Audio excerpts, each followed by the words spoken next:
Hello, welcome back to a new blog. আজকের ব্লগটা শুরু করছি মামা বাড়ি থেকে। আমি অলরেডি মামা বাড়ি এসে গেছি।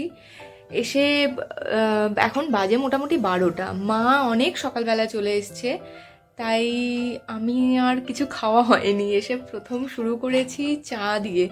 এই যে চা নিয়ে বসেছি, গরম একদম ধোঁয়া উঠছে। যেহেতু একা ছিলাম বাড়িতে, তাই আর কিছু খাওয়া হয়নি। রৌনকও আসবে আজকে। ফাইনালি মামার বাড়িতে আমাদের নেমন্তন্ন আইবুড়ো ভাত খাওয়ার জন্য। অনেক দিন ধরে মামা ডাকছে, দিদা দাদু ডাকছে, কিন্তু আমাদের সময় হয়ে উঠছিল না। তো শুরুটা আমি জানি নর্মালি মামার বাড়ি থেকেই হয়, কিন্তু আমার জন্য একটু ডিফারেন্ট হয়েছে, যেহেতু সায়নী অনেক আগে শুরু করে দিয়েছিল।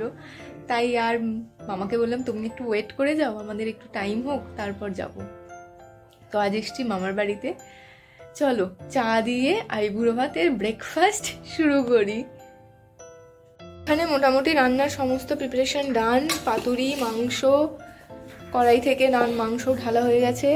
আর কি সব হচ্ছে কে জানে, তো হয়ে গেছে মোটামুটি। দিদা পাঞ্জাবি দিয়ে গেছে, আমাকেও একটা শাড়ি দিয়েছে। তো আমি এখনো শাড়িটা পরিনি, ও পাঞ্জাবিটা পরে নিয়েছে। পছন্দ হয়েছে? দারুণ দেখতে। এটা দোয়েল পছন্দ করে কিনে দিয়েছে। পাঞ্জাবিটা খুব সুন্দর, আমারও খুব পছন্দ হয়েছে। ভেতরে এই কাজগুলো না ফটোতে খুব ভালো আসছে না, কিন্তু ভেতরে যে সেলফ কাজটা আছে খুব সুন্দর দেখতে। চলো খাবার দাবার রেডি হচ্ছে এখানে সব। মা অলরেডি শুরু করে দিয়েছে করা।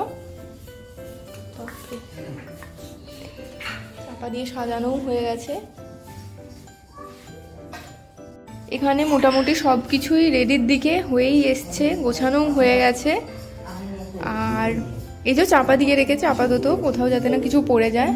মা তখন সকালবেলা এসে রেডি করছে সব কিছু বলছে। এখন যাচ্ছি আমি ছাদে ঠাকুরকে প্রণাম করতে। এখানটায় ঠাকুর ঘর আমাদের, ছাদের ওপরে এই পোর্শনটায় ঠাকুর ঘর আছে। এই যে একটা ছোট্ট ঠাকুর ঘর, সুন্দর কিন্তু। এখানে একবার প্রণাম করে নিই, তারপর নিচে গিয়ে খাওয়া দাওয়া শুরু করবো। দিদারা আশীর্বাদ করবে, তারপর খাবো।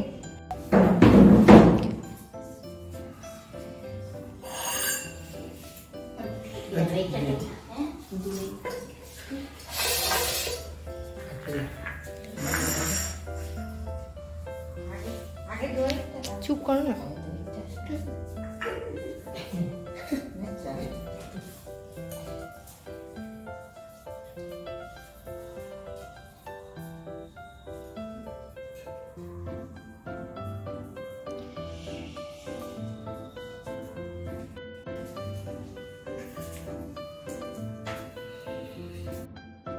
খেতে বসেছি, কিন্তু তার আগে তো আশীর্বাদের পালা। দিদা প্রথম রৌনককে আশীর্বাদ করছে।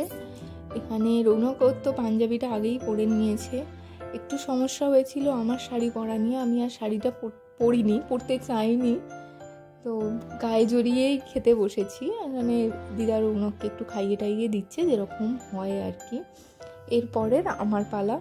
ওই যে বললাম শাড়ি নিয়ে একটুখানি কথাবার্তা হচ্ছিল যে কেন পরছি না, সবাই চাইছিল পরি। মা আমাকে সাপোর্ট করে বলে ঠিক আছে পরতে হবে না, যাকগে।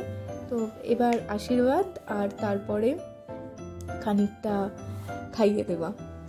চলো তাহলে ব্লগটা আজকে এখানেই শেষ করি, আমরা খাওয়া দাওয়াও শুরু করি। দেখা হচ্ছে নেক্সট ব্লগে খুব তাড়াতাড়ি। আর ততক্ষণ যদি তোমাদের ব্লগটা ভালো লেগে থাকে তাহলে প্লিজ চ্যানেলটাকে সাবস্ক্রাইব করে দিও। চলো টাটা।